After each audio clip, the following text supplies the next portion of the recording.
안녕하세요. BYD 공식 딜러 신창하 팀장입니다. 수입차 판매 11년 경력의 노하우와 언제나 정확한 정보 전달로 고객님의 차량 구매에 도움이 될 수 있도록 최선을 다하겠습니다. 부족한 영상이지만 시청해주셔서 미리 감사의 말씀드리고요. 구독과 좋아요 꼭 부탁드릴게요. 감사합니다. 안녕.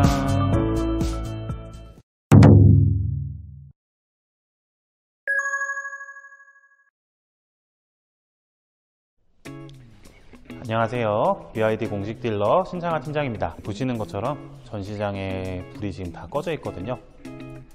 모든 직원들이 다 퇴근하고 현재 시각 밤 9시 30분을 조금 넘고 있는데요. 저희가 시승 차량이 이제 한 대밖에 없다 보니까 시승 차량으로 좀 여러분들이 궁금해할 만한 정보들을 좀 전달을 드리고 싶어도 주간에는 시승을 원하시는 예약 고객님들이 너무 많아서 제가 시승 차량으로 영상을 찍는 것이 조금 제한이 됐거든요. 어쩔 수 없이 야간과 새벽 시간대를 활용을 해서 저희 아토3 구매를 희망하시는 고객님들께서 가장 궁금해 하실 만한 부분인 이 최대 주행 가는 거리, 그리고 LFP 배터리다 보니까 환경부에서 인증받은 이 321km, 저온 시에는 309km죠. 이 주행 가는 거리가 실제로 가능한 거리가 아닐 것이다 라고 주장하시는 분들이 일부 계셔서, 일부가 아니라 조금 많은 것 같아요. 그래서 제가 이번에 영상으로 이 기록을 한번 남겨보고자 이렇게 일부러 늦은 시간 새벽까지, 내일 출근해야 되는데 새벽까지 이렇게 개인 시간을 투자를 해가지고 영상을 좀 찍어보려고 합니다. 촬영 날짜는 2월 6일이고요 오늘 주간에 눈이 굉장히 많이 왔습니다. 그래서 현재 기온이 한 영하 3, 4도 정도로 떨어져 있는 상태니까 겨울철 주행거리를 테스트해보기에는 최적의 환경인 것 같아요. 일단 배터리 같은 경우에는 지금 저희 전시장에서 급속 충전으로 100% 완충을 해둔 상태고요. 최대한 왕복 300km 정도를 주행을 하기 위해서 수원에서 세종시까지 왕복을 하고 오늘은 저희 집으로 귀가를 하는 것으로 영상을 한번 마무리를 해볼까 합니다. 그럼 출발하시죠. 전시장 문 잠그고 출발해 보겠습니다. 네, 저희 수원 오토월드 전시장은 이제 도이치 오토월드라고도 하거든요. 굉장히 많은 신차 브랜드들이 입점을 해 있는 전시장이에요. 자, 경비 누르고 잠금. 출발해 볼까요? 네, 저희 시승차는 저희 전시장 건물 2층에 다른 신차들과 함께 보관을 하고 있습니다. 2층으로 올라가야겠죠? 네, 보시면 여기 일반적인 중고차 매매 상사 그들의 이제 중고 상품용 차량들도 전시가 되어 있고, 오른쪽에는 메르세데스 벤츠 시승차들이 지금 전시가 되어 있습니다. 벤츠 인증 중고차들도 보이고요. 왼쪽에는 BMW 신차들이 대기를 하고 있네요. 아쉽게도 저희 BYD는 아직까지 공식적으로 할당받은 공간이 없어서 여기 제규어 랜드로버도 보이는데 오른쪽에 포르쉐도 있고, 지금 미니가 쓰고 있는 공간을 잠깐 빌려서 시승차 주차도 하고 충전도 하고 있습니다. 오늘 같이 주행을 해줄 BYD 아토3 플러스 스키 화이트 차량이고요. 충전이 이제 완료가 되었네요. 충전기를 제거를 해주고,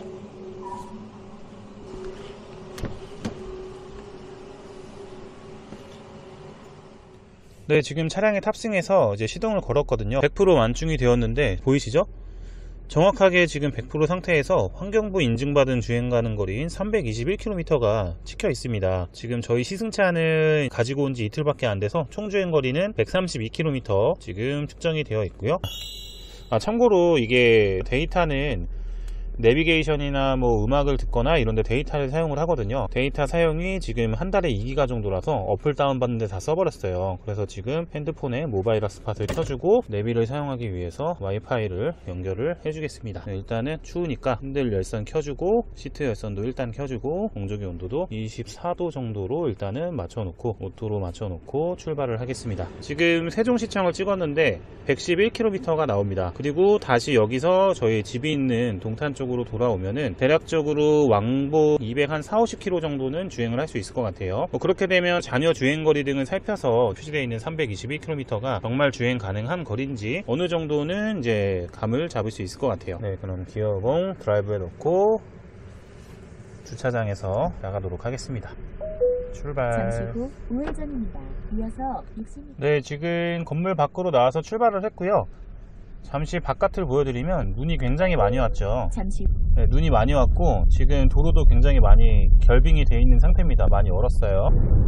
그리고 참고로 제가 이제 영상 촬영하는 데 있어서 지금 한 손에 이렇게 딱 쥘 수 있는 짐벌, 소소형 짐벌을 지금 들고 있거든요. 아무래도 또 핸드폰 촬영으로 오해하시는 분들이 계실 것 같아서 미리 좀 양해 말씀을 드리고요. 불편하신 분들이 계시다면 제가 미리 좀 사과의 말씀을 드릴게요. 그리고 지금 계기판을 자세히 보시면 현재 주행속도가 시속 90km에 맞춰 놓고 반자의 주행 기능을 한번 테스트를 해보겠습니다. 사실 국도에서 조금 코너가 깊은 데서는 어느정도 좀 이탈하는 그런 모양새를 보였는데, 자, 반자율까지 지금 활성화를 했고요. 계기판 우측에 보시면은 이제 차선 이탈 경보 기능과 함께 핸들 모양의 이제 초록색 불이 켜진 걸 보실 수 있습니다. 앞 차량과의 차간 거리는 안전하게 지금 가장 먼 4대 간격으로 세팅을 했고요. 지금 좌측에서 차량이 오니까 왼쪽 후방으로 사각지대 경고가 계기판에 표시가 됐죠. 예, 또 지금 차량 한 대가 왼쪽에서 지나가니까 사각지대 경보 기능이 작동을 하는 모습입니다. 그래도 이런 고속도로에서 차로 유지는 꽤나 나쁘지 않게 하는 모습이고요. 지금 약간 우측으로 꺾어지는 코너인데 핸들을 가볍게 잡으라고 안내 멘트가 떴습니다. 핸들을 가볍게 잡으니까 다시 조향 보조 기능이 살아났고요. 지금 사각지대 경보 기능은 굉장히 잘 작동을 하고 있습니다. 아까 반자율 주행 키고 나서 지금 거의 한 30분 정도 지났거든요.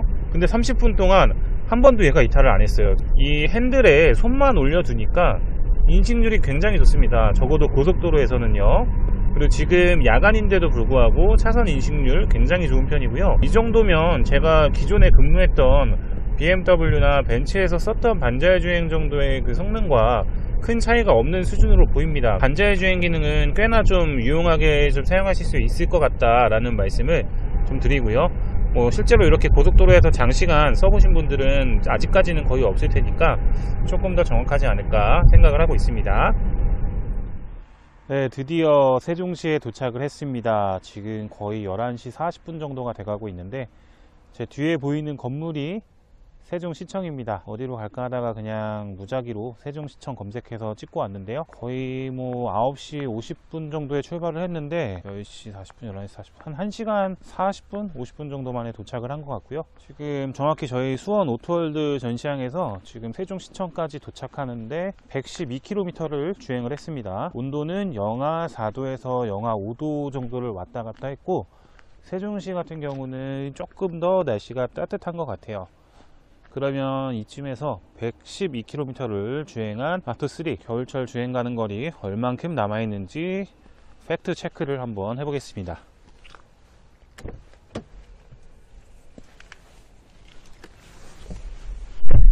지금 주행을 하고 오는 내내 아무래도 겨울철이다 보니까 춥잖아요. 그래서 제가 공조기 온도는 처음에는 25도로 맞춰놓고 출발을 했다가 너무 더워가지고 23도로 맞춰놓고 보시는 것처럼 위에 오토로 맞춰놨죠. 현재 계기판을 보시면 전시장에서 출발할 때 토탈 거리가 132km 였어요. 지금 누적 주행 거리 244km로 표시가 된 것을 볼 수 있고, 112km 주행을 했을 때 잔여 주행 가는 거리 213km, 그리고 배터리 잔량이 66%입니다. 정확하게 환경부 인증받은 321km로 표시가 되는 게 조금 의아해서 제가 메뉴를 좀 뒤지다 보니까 흥미로운 걸 하나 찾아냈어요. 옵션에서 보면은 설정으로 들어가서 오디오 디스플레이 메뉴가 있고, 여기에 계기판 메뉴가 있거든요. 계기판 메뉴에서 봤을 때 주행거리 표시 모드를 보통 또는 다이내믹 둘 중에 하나로 선택이 가능합니다. 이게 무엇인가 하고 이제 살펴봤는데, 쉽게 말해서 보통으로 해두시면은 통상적으로 제조사에서 배터리가 몇 퍼센트 정도 있을 때 어느 정도 킬로미터 정도를 갈 수 있더라 하고 이제 기준점을 정해놓고 측정을 해둔 것이고, 이 다이나믹 모드로 설정을 하실 경우에는 운전자의 습관에 따라서 운전자의 습관과 그리고 히터, 사용량 이런 것들을 종합적으로 판단했을 때 운전자의 직전 운행 성향을 바탕으로 해서 남은 잔여 주행 가는 거리를 산출을 하는 것이죠. 그런데 보통 일반적으로 국내 차량들이나 아니면 독일 차들, 제가 근무했던 독일 차들도 보통은 직전 운전자의 성향에 따라서 잔여 주행 가는 거리를 표시를 해주거든요. 표준치로 봤을 때 지금 66% 잔량의 주행 가는 거리가 213km인데 운전자 성향에 맞춘 다이내믹 모드로 바꿀 경우에 잔여 주행 가는 거리는 어떻게 표시가 될까요?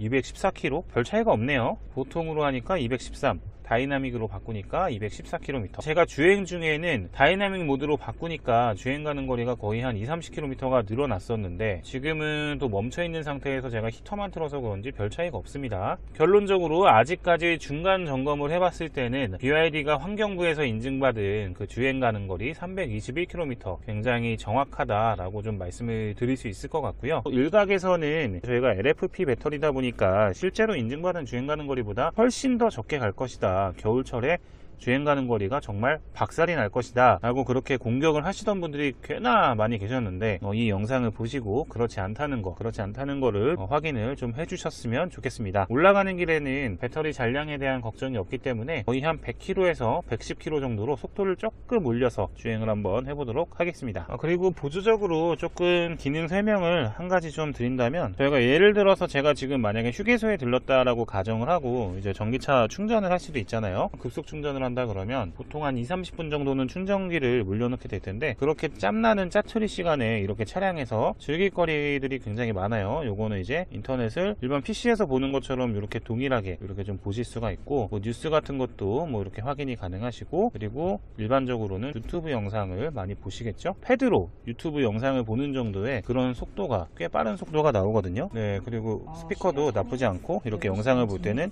가로 모드로 보통 많이 보시겠죠.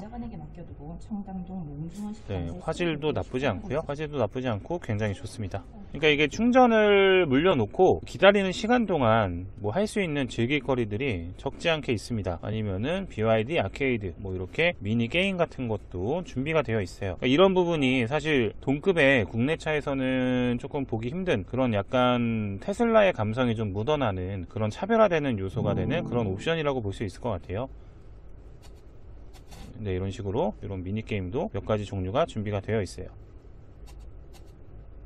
약간 이 미니게임 자체도 중국 느낌이 나는 약간 그런 게임 같은데, 그리고 다른 리뷰어분들이 많이 말씀하셨던 가라오케 기능, 여기 가라오케 어플이 지금 있죠. 요 차후에 요 BYD 스토어라고 하는 요 스토어에 여러가지 어플들이 더 추가가 될 겁니다. 그래서 원하는 것만 내가 선택을 해서 다운로드를 받고 즐길 수가 있고, 남자분들은 보통 혼자 있으면은 음악 틀어놓고 노래 따라 부르는 거 많이 하시잖아요. 저도 지금 제가 만약에 마이크를 갖고 나왔으면 이럴 때 잠깐 혼자 음악 틀어놓고 노래도 한번 불러볼 것 같아요. 네, 그리고 뭐 이거는 부수적인 옵션이지만 서라운드 뷰 카메라, 이런 식으로 360도 둘러볼 수 있는 서라운드 뷰 카메라, 전방, 후방, 앞, 옆, 좌우 측면까지 전방위적으로 실시간으로 이렇게 확인이 가능합니다. 네, 어쨌든 이제는 다시 집으로 출발을 해보겠습니다. 오늘 장거리 운전을 해서 굉장히 많이 피곤하네요.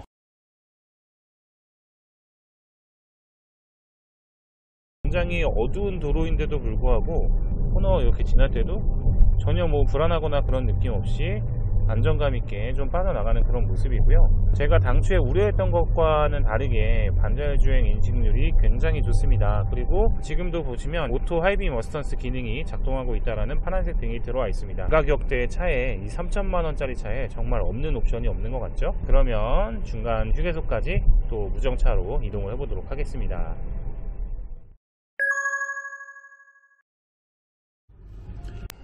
네, 여러분, 지금 새벽 1시 28분을 기해서 제가 거주하고 있는 동탄에 도착을 했고요. 지금 현재 배터리 잔량과 상태 보여드리겠습니다. 배터리 잔량 현재 30% 남아있고요. 주행 가는 거리 96km를 보여주고 있고, 기온은 영하 5도입니다. 그리고 아까 처음 출발했을 때, 전시장에서 출발했을 때 누적 주행 거리가 132km였으니까 지금 대략 212km 정도를 주행을 했네요. 그런데 현재 지금 잔여 주행 가는 거리가 96km니까 거의 정확하게 지금 환경부 인증 주행 거리를 조건을 충족을 한다. 영하의 날씨에서도 주행 가는 거리가 인증받은 대로 충분히 주행을 할 수 있다 라고 이제 보시면 되고요.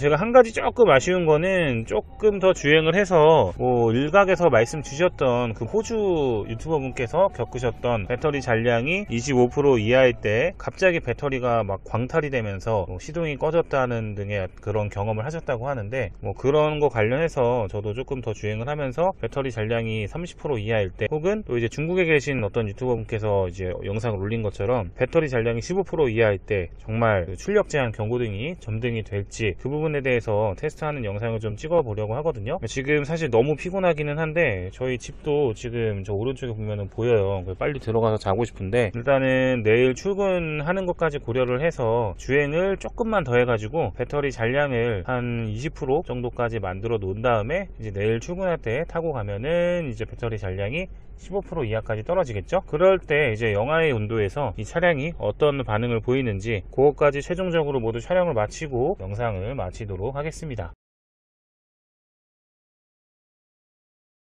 드디어 집에 도착을 했습니다. 현재 시각 새벽 2시 2분 지나고 있고요.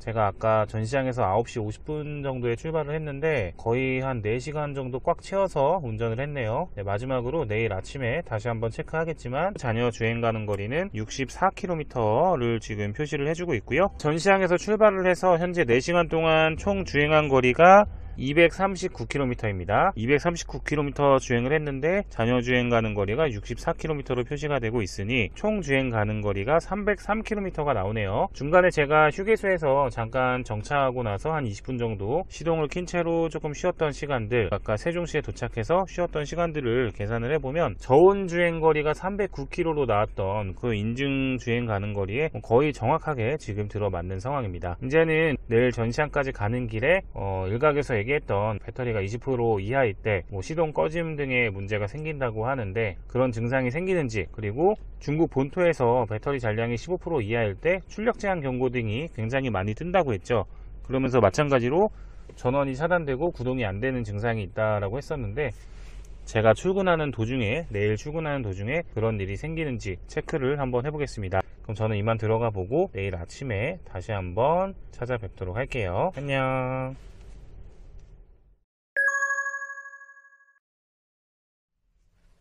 네, 차량에 탑승을 했고요. 배터리 잔량은 어제랑 동일하게 19%, 자녀 주행 가는 거리 61km 나오고 있습니다. 그러면 이제 회사까지 출발해 보도록 할게요. 회사까지의 거리는 대략 한 15km 정도 되니까 도착 후에 배터리 잔량 한 번 더 체크해 보고 영상 마무리 하겠습니다. 지금 저희 전시장에 거의 도착했고요. 1km 남았습니다.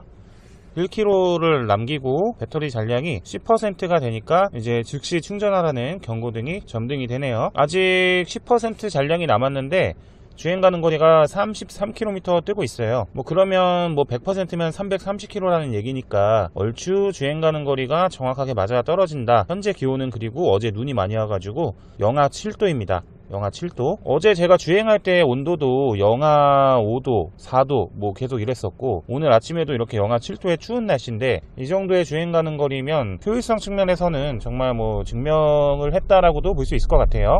드디어 전시장에 도착을 했습니다. 시승차 주차 공간에 주차까지 마무리를 했고, 그럼 계기판을 보면서 다시 한번 정산을 한번 해볼게요. 누적 적산거리가 387km를 가리키고 있고요. 제가 어제 출발할 때 찍혀있던 거리가 132km, 토탈 255km를 주행을 했고, 외기 평균 온도는 영하 4도에서 영하 7도를 왔다 갔다 했습니다. 굉장히 좀 추운 날씨였고, 어제 자정 이후에는 거의 영하 한 12도 정도까지도 떨어졌었던 것 같아요. 어쨌든 주행거리의 거의 한 70% 이상이 고속도로 속도 90에서 100km 정도의 항속 주행을 진행을 했고요. 현재 자녀 주행 가는 거리가 37km로 표시가 되고 있습니다. 합산을 해보면 292km가 나오네요. 제가 개인적으로 히터랑 핸들 열선 이런 여러 가지를 다 따뜻하게 여러분들도 보셨겠지만 거의 23도에서 25도 사이로 유지를 하고 따뜻하게 운행을 했는데, 제 생각에는 예상했던 결과가 나온 것 같아요. 제가 상담을 드릴 때도 고객님들한테 영하로 떨어지는 추운 날씨에는 200km 후반대 정도의 실주행 거리가 나올 것이다.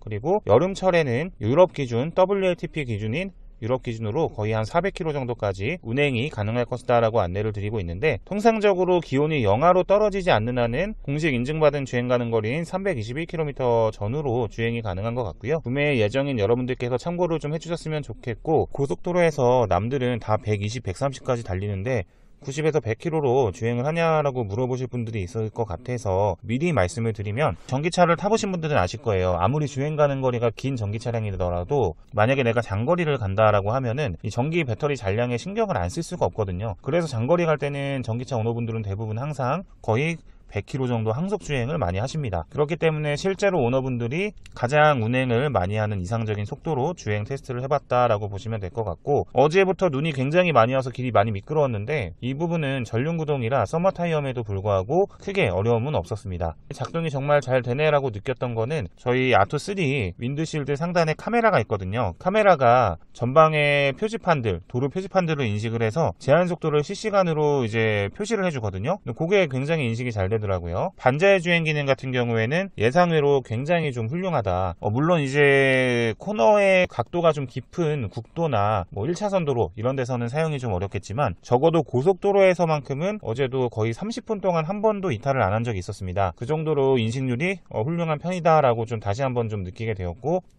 사각지대 경보 기능도 굉장히 잘 작동을 합니다. 경고음과 함께 작동을 하게 되고요. 아쉬웠던 점은 아무래도 이중접합 차음유리가 안 들어가 있다 보니까 풍절음이 조금 들리는 편이었어요. 100km 이상 속도에서 좀 들어오는 편이었다. 하지만 제 기준으로는 뭐 운전을 못할 정도로 뭐 거슬리고 이런 정도는 아니었어요. 승차감이 굉장히 좋은 편이라고 느꼈고, 장거리 주행을 해보면서 이런 부분을 다시 한번 느꼈는데, 서스펜션 세팅이 부드러운 편이라 급격한 주행을 하지 않는 이상은 승차감은 굉장히 좋게 느껴졌습니다. 다만 이제 시트에 럼버 서포트가 없다 보니까 그 부분은 조금 아쉬워요. 허리가 조금 아프게 느껴졌습니다. 너무 오래 주행을 하다 보니까. 그리고 유튜브 분들이 이제 해외 사례를 가지고 와서 말씀을 하셨던 배터리 잔량이 25% 이하이거나 15% 이하일 때 뭐 시동 꺼짐 현상과 함께 뭐 출력 제한 경고등이 뜬다, 이런 말씀들을 많이 주셨는데, 뭐 제가 영상에서 보여드린 것처럼 배터리 잔량 15%, 25% 이하에서 저는 적어도 그런 현상은 전혀 경험하지 못했고요. 뭐 이거는 제가 뭐 다음 영상에서도 말씀드리겠지만, 어떤 차량이든 일부 차량에 대해서 불량이 나올 수 있잖아요.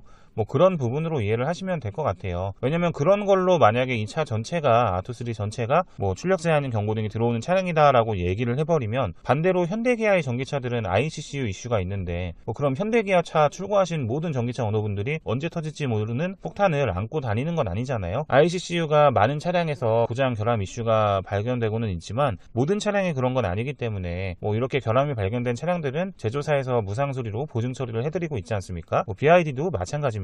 그리고 꽤나 긴 보증 기간을 가지고 있고요. 그리고 마지막으로 이제 제가 하루 동안 주행을 하면서 뭐 휴게소에서 내릴 때나 저희 아파트에서 내릴 때 뭐 하차감, 뭐 이런 거는 솔직히 저는 전혀 신경은 안 쓰였습니다. 제가 왜 다른 사람들 시선을, 그것도 뭐 아는 사람이면 모르겠는데 알지도 못하는 사람들 시선을 신경을 쓰면서 운행을 해야 되는지, 뭐 그런 부분은 저는 전혀 신경이 쓰여지는 부분은 없었고요. 그리고 뭐 일부 뭐 어떤 유튜버 분께서는 BYD가 뭐 중국에서는 뭐 대중 브랜드이면서도 택시로도 많이 쓰일 정도로 브랜드 급이 굉장히 낮다, 뭐 이런 말씀도 하셨는데, 택시로 쓰이는 게 문제가 되나요? 이거는 뭐 현대기아 차도 거의 뭐 소나타부터 시작해서 그랜저까지 다 택시로 쓰고 있는데, 택시로 쓴다고 해서 그 차의 이미지가 떨어진다라고 그렇게 말씀을 하시고 싶었던 것 같은데, 저는 오히려 반대로 택시기사분들이 많이 쓴다고 하는 건 그만큼 차량의 내구성이나 어떤 정비성, 뭐 여러 가지 것들이 검증이 되었기 때문에 기사분들이 택시로 운행을 한다고 저는 생각을 하거든요. 유지보수나 정비 비용 관련해서 가장 예민하실 분들이기 때문에 택시로 많이 운행을 한다는 거는 나쁜 게 아니라 오히려 좋은 거라고 좀 말씀을 드리고 싶습니다. 뭐 마찬가지로 하차감 얘기해서 연장선상에서 말씀을 드리면, 자동차는 개인의 판단과 선택에 따라서 이제 구매를 하시는 거지, 다른 사람들 의견과 이런 거에 너무 매몰돼서 차량 구매를 결정을 하지 않으셨으면 좋겠어요. 반대로 뭐 현대에서 뭐 EV3나 뭐 아니면 뭐 캐스퍼 이런 차들은 하차감이 있나요? 하차감이 없는 거는 제 생각에는 똑같은 것 같은데, 그런 거 신경을 쓰신다 그러면 제네시스의 GV60이나 뭐 프리미엄 브랜드 전기차들을 구매를 하시는 게 맞겠죠. 무리를 하시더라도. 네, 이상 제가 느꼈던 부분에 대해서 간단하게 좀 말씀을 드렸고요. 배터리 충전 속도 관련해서 뭐 배터리 컨디셔닝 기능이 없어서 뭐 이렇게 충전 속도가 더디다라고 보통 공격을 하시는 분들도 있는데, 이 부분에 대해서 한 가지 조금 더 첨언을 드리면, 전기차를 출고해서 타시게 되면은 본인의 그 배터리 충전 속도를 알고 있잖아요. 이동 동선을 계획을 하거나 스케줄을 고려를 할 때 자기 차의 충전 속도를 고려해서 미리 일정 결정을 조율을 하게 되거든요. 그렇다 보니까 실제로 이 충전 속도 때문에 내가 엄청난 무슨 어떤 불편한 상황에 직면을 하거나 엄청나게 난처해지거나 그럴 일이 실제로는 거의 없습니다. 저도 전기차를 운행을 했었지만, 그리고 프리컨디셔닝이라는 기능이 겨울철 급속 충전을 할 때 좀 많이 유용한 기능인데, 사실 대부분의 아토3를 구매하시는 분들은 하루 데일리 운행 거리가 100km가 안 되시는 분들이 많아요. 그럼 거의 집에서 완속으로 충전을 많이 하신다는 얘기인데, 완속 충전 같은 경우는 전기차 오너분들은 아시겠지만 빠른 충전 속도도 느리게 세팅을 바꿔놓고 많이 들어가세요. 왜냐면 전기차 충전소 자리가 충전 중일 때만 주차를 해야 되고, 충전 중이 아닐 때 전기차를 거기다 세워두면 마찬가지로 누가 신고했을 때 과태료 10만원이 나옵니다. 그래서 내 차가 만약에 완충이 되어 있는데 새벽 4시 5시에 누군가 자기가 충전하겠다고 자리를 비켜달라고 이제 전화를 하면은 과태료를 물고 싶지 않으면 꼼짝없이 나와서 빼줘야 돼요. 그렇기 때문에 실제로 전기차 운행하시는 분들은 완속 충전 속도를 일부러 느리게도 맞춰놓고 많이 사용을 하시기 때문에, 이런 충전 속도 관련된 이슈 부분은 실제로 여러분들이 전기차를 운행을 해보신다면 많은 유튜버분들, 그리고 중국 전기차를 공격하고 싶어 하시는 분들이 말씀하시는 것처럼 실생활에서 그렇게 크게 문제가 되는 부분이 아니다라는 거를 다시 한번 강조를 드립니다. 네, 어떻게 제가 준비한 영상이 도움이 되셨을지 모르겠는데, 아직까지는 이제 국내에서 전문적으로 차량을 리뷰하시는 리뷰어분들도 이렇게 실제로 장거리 주행을 테스트한 영상은 없었기 때문에, 제가 마침 기온도 영하 5도에서 10도 가까이 떨어지기도 했고, 혹한기 주행 테스트가 아무래도 가장 중요할 것 같아서 영상의 퀄리티나 편집 퀄리티 이런 거는 조금 떨어지지만 촬영을 한번 해봤습니다. 도움이 되셨으면 좋겠고, 다음에 또 구독자 여러분께 도움이 될 수 있는 좋은 정보를 가진 영상으로 찾아뵙겠습니다. 짧은 영상이지만 시청해주셔서 감사드리고요. 제가 이렇게 새벽 2시까지 이틀 동안 고생해서 영상 촬영한 만큼 도움이 되셨다면 구독과 좋아요 꼭 부탁드릴게요. 감사합니다. 안녕.